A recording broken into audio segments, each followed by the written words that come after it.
You know, it's funny how we talk about the Napoleonic Wars. Like he just kind of popped up, fully formed, Yeah. ready to take over everything. Yeah. But like what you were asking about his early career, Yep. that's where you see all the pieces coming together. Totally. And this 1904 text, it's like we're peeking behind the curtain. It really, the context is huge here. Yeah, You can't separate Napoleon's rise from what was going on with the French Revolution. right. It like totally flipped the script on warfare, and you had these young officers, Yeah. Napoleon included, right in the thick of it. And this text really gets into the nitty-gritty of that change. Like before the revolution, you had this thing concordance system, which reading this just sounds so, Rigid. yeah, rigid. Like why even bother It fighting? was incredibly rigid. Mm-hmm. Picture this. Armies in these thin lines, spread out almost like they were scared to actually fight. Really? Oh, yeah.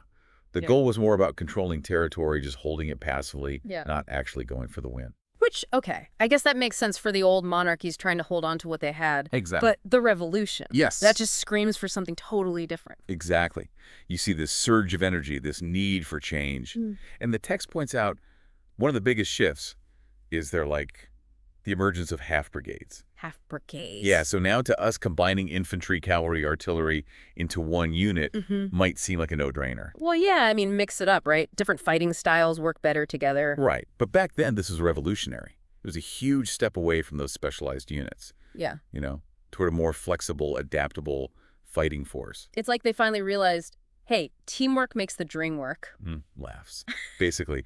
And that right there, that was the foundation for modern combined arms warfare. It's all about coordination, different branches working together to maximize impact. Okay, so I can see where having a leader for these half brigades, that took a whole different kind of thinking. Absolutely. You couldn't just be good at one thing. You had to orchestrate all these moving pieces. Right, you had to see the big picture. Exactly. And the text brings this to life with this great little detail. It mentions how, during this transition, soldiers often had mismatched uniforms. Wait, are you serious? Like they just threw on whatever they could find. Yep. It really paints a picture of the chaos, the army trying to shed that rigid royal structure and become something more fluid, fueled by the energy of the revolution. And smack dab in the middle of all this, you have a young Napoleon trying to make his mark. Right. And the text makes this clear, it wasn't all sunshine and roses for him at the beginning. He had some bumps in the road, even got made fun of before people realized he was brilliant. And that's important to remember because it shows that even the biggest names in history, they weren't born legendary. They had to overcome obstacles. They had to prove themselves. Take the siege of Toulon, for example. That was one of the first times Napoleon's strategic thinking really took center stage. And this wasn't just some small fry battle, right? This was Napoleon showing what he could do on a larger scale. Exact. And the text actually includes snippets from his orders at Toulon. Which are amazing to read. It's like you're looking right into his mind. Yeah. You see his meticulous planning, how much detail he put into everything, his understanding of artillery, and even his frustration when things didn't go perfectly according to plan. Hold on, there's complaining. A little bit. Do tell. Well, there's this one order where he's grumbling about the artillery not being positioned right. No way. It's a tiny thing, but it speaks volumes. He's got that whole I have a vision people energy even back then. Oh, totally. But seriously, these primary source excerpts, his sketches and notes from the siege, they all point to the same thing. This wasn't just luck. This was methodical, calculated brilliance. So it wasn't just the big picture strategy. It was the attention to every little detail, the planning, the constant adapting that set him apart. Exactly, and the text really emphasizes that. Those qualities were essential in his rise through the ranks. Okay, so we're talking military strategy, but this text doesn't let you forget how politically aware Napoleon was even this early on. Oh, absolutely. Napoleon's success at Toulon, it put him on a bigger stage, landed him in Paris, right when things were really chaotic. And he navigates all of that masterfully, always making sure he was aligned with the people in power. Which, let's be real, that's a skill in itself. It absolutely is. Yeah. It's like he could read the room. Oh, Understanding who to back and when to further his own career. exactly.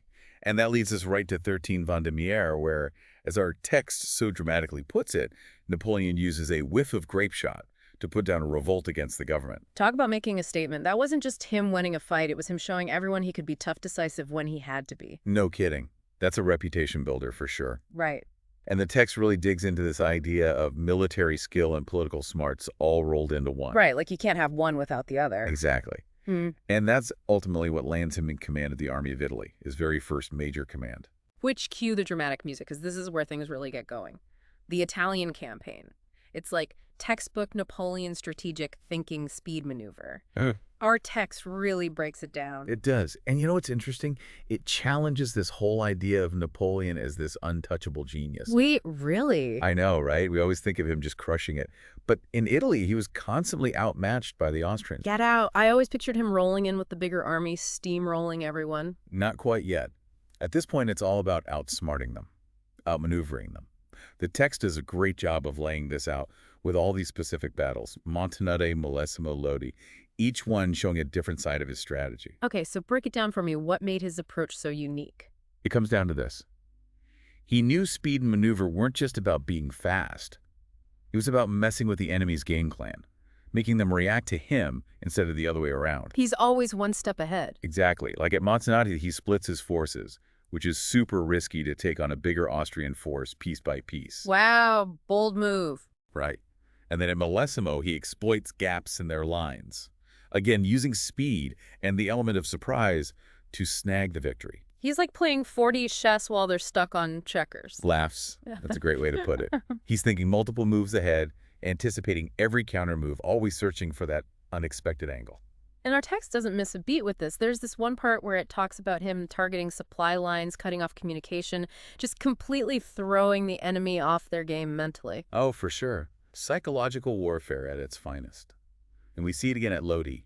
He leads this crazy charge across a narrow bridge right into Austrian artillery. That takes guts. It does.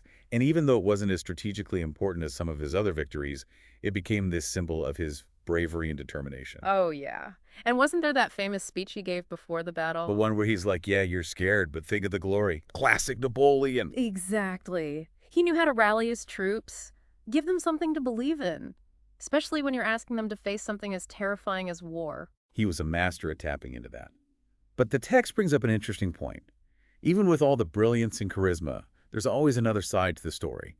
While he's racking up these victories, Napoleon's also dealing with some serious logistical headaches. Right, because you can't win a war on an empty stomach. Exactly.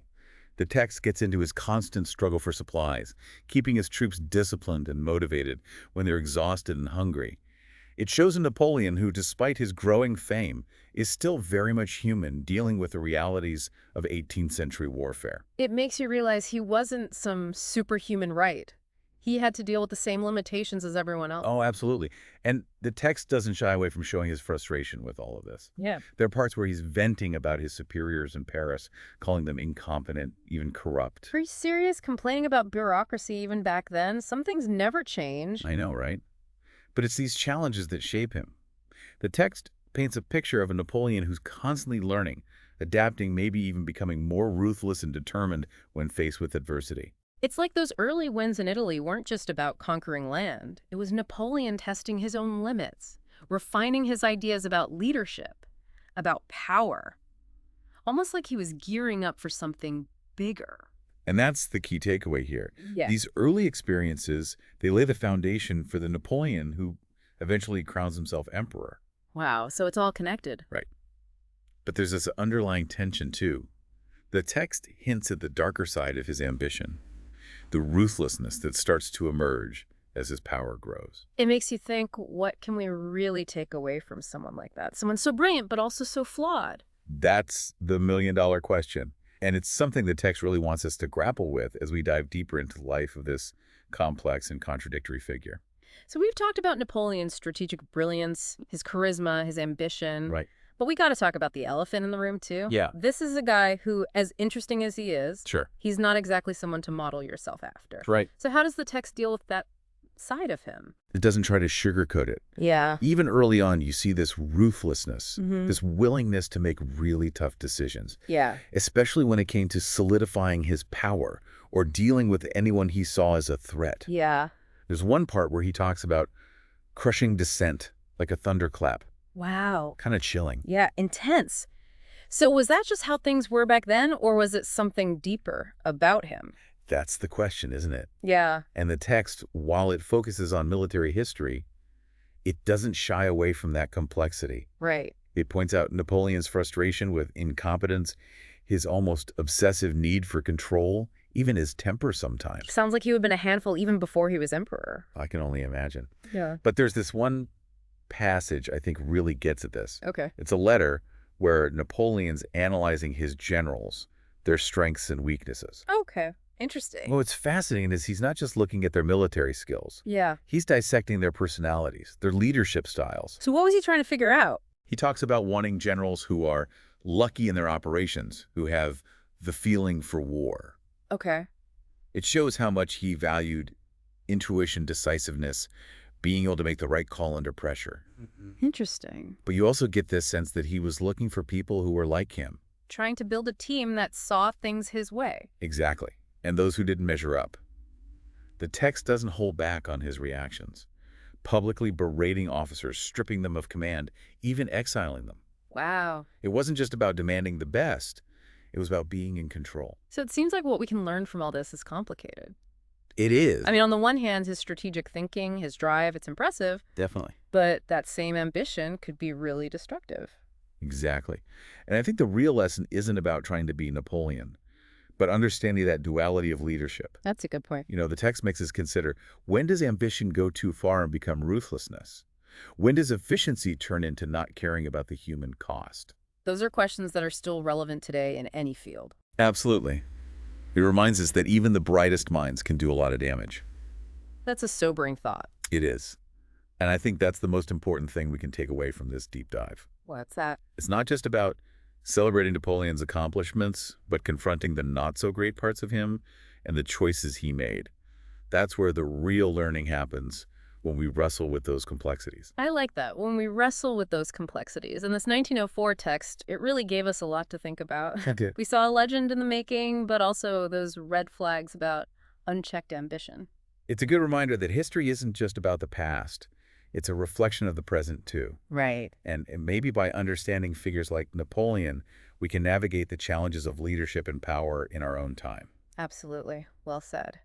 And on that note, we'll leave you to ponder the legacy of Napoleon Bonaparte, the genius, the ruthlessness, and all the questions he still raises. A lot to think about. Until next time, keep diving deep. And remember, sometimes the most important discoveries are the ones that challenge what we think we know and make us see the world in a new light.